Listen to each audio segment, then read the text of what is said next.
Welcome back, Play-Doh lovers, to another episode of Shock and Awe Toy Reviews. Two idiots, one camera, and a review. I'm one of your reviewers, Wilson.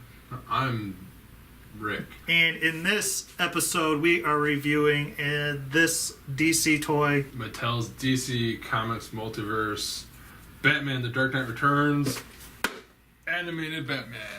You could tell by that box that he just threw really hard. Now, this is obviously the comic version. This doesn't look anything like Ben Affleck. So you obviously have his gun, the electricity gun. Is that what it was called? It didn't really have a name. Yeah, and you can see he's basically, he's blue and gray. I don't remember the cape being blue, but I'm sure it was. What paint there isn't the greatest. His belt could totally use another pass of yellow. It's not a solid yellow, and there's a lot of slop along the bottom of the belt. If you're getting one, pick one out. Make sure the slop isn't awful. The sides of his face aren't delineated very well. And the rest of him is just molded plastic for the most part. He's got some extra grays on his hands and stuff. For what it is, it's not the greatest Mattel's done, but it's a mass market toy. I don't expect much more. He's also got the cleated feet. Yeah, the cleated feet. Which the sculpt is dead on accurate, even to the stupid little squares that make no sense. Yeah.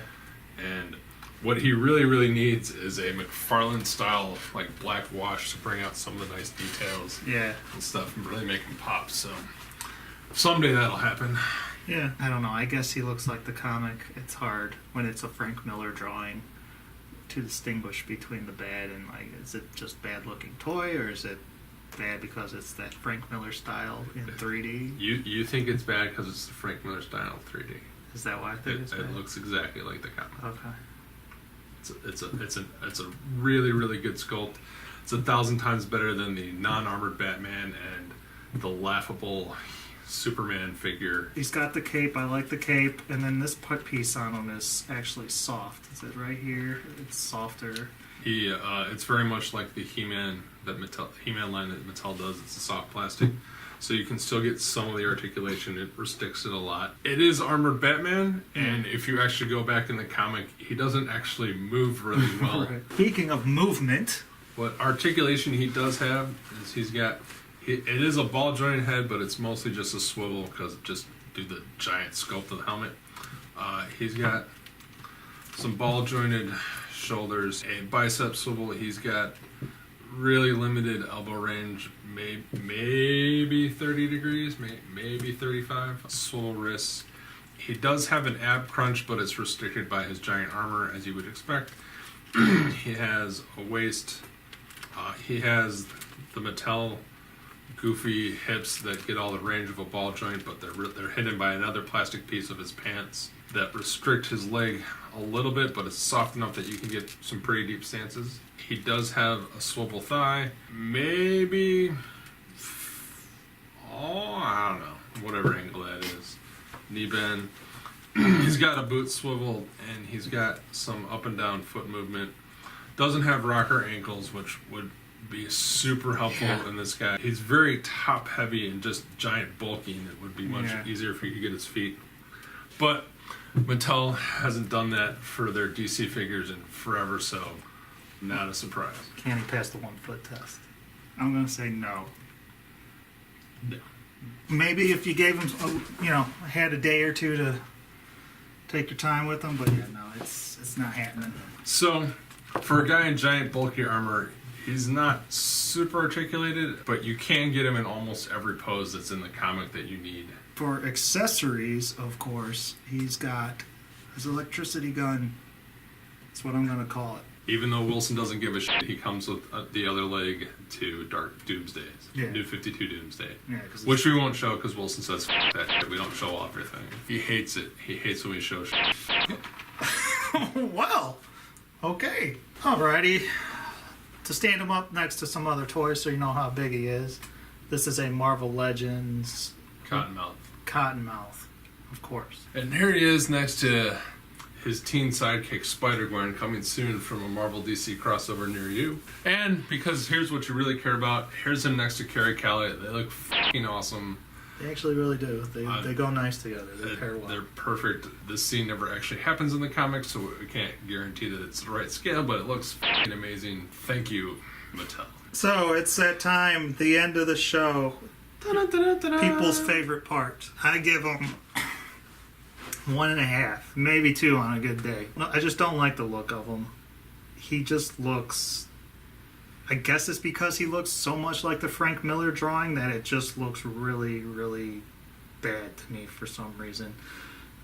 Visual appearance aside, the fact that he looks like Play-Doh. I would like to see your child make something out of Play-Doh remotely like this. But, you know, what articulation he does have is extremely limited just because of the bulkiness. He doesn't pass the 1 foot test, and he barely passes the 2 foot test at times. He does look good next to Carrie Kelly, so if you have her or you have him, the two of them together is great. But I don't know, he doesn't hit any buttons for me. For a Dark Knight Returns Armored Batman, even comic version, I would want something better than this. It's just, he's too top heavy. I don't know. It's just something about him. I just don't like him. I somewhat agree. But you seem to hate the figure from the moment you saw him, Yeah. and think he looks made out of non-plastic Play-Doh, which I don't know where you get that from. I guess maybe it's just because every color is so one shade bright, like the cape. Just there's no tone. Like you said, there's no tone to it. Just the belt. And I didn't even, like the painting too on it is just like the face is really bad. Just the face is horrible. But you know what I mean? There's no subtle shading. I'm going to give him 3 hammers. Being as hell, he's the first and only comic Armored Batman toy. He's better than nothing. That's true. He totally is almost exactly what I expected from the photos. He looked like he'd be big and bulky. He's big and bulky. I knew from plenty of Mattel He-Man guys and DC guys that he would not be super articulated. I was ready for it. The slippage in paint on his belt and around the sides of his face kind of really sucks, but mine is not the worst one I've seen. So serious, you picked the best out of all the ones we got? Well, I know, I'm still shocked. Like what? I know, but I've literally gone through 6 cases of Marvel Legends in front of you yeah. multiple times, going through every figure. You think I would take the shitty one? Not the shitty one, but like, I thought maybe there had been one you missed before you opened this one. I don't know. Sometimes it's embarrassing to know this on camera. I don't know why I'm friends with this guy or Christopher Byrne. Never be friends with your coworkers. They will disappoint you time and time again.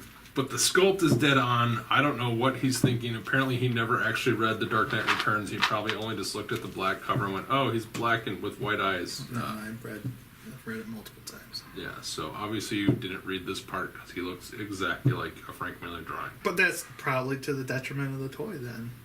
Frank Miller drawings probably aren't supposed to be in 3 dimensions. So you'd want a toy that doesn't look like the source material? Maybe not so... so you would take a Michael Bay Optimus Prime and go, so faithful. Not so to the numbers faithful. Like, maybe they should have taken some liberties in areas. I'd recommend getting him. He's the only one you're ever going to get at this price point. Mezco might eventually do one, but it's going to be at least $90 to $100. Yeah. This guy running $20-25. He fits in perfect with every other Mattel DC guy if you've been buying them. Yeah, I'm happy. It'll be fun. I mean, again, like you said, I really actually don't think we'll get another comic book version of this character again ever since the Batman vs Superman. Any Armored Batman we gonna get is gonna be Ben Affleck. I really think so.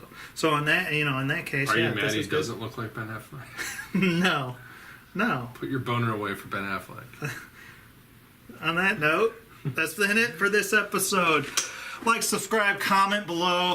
If you want, you can follow us on Shakana Toys. You can follow me on Twitter at Scabs. You can follow Mr. Berg at Raggy Foe Smash. And visit the Facebook page because you can find some cool pictures of this guy and other Dark Knight toys as well as other toys.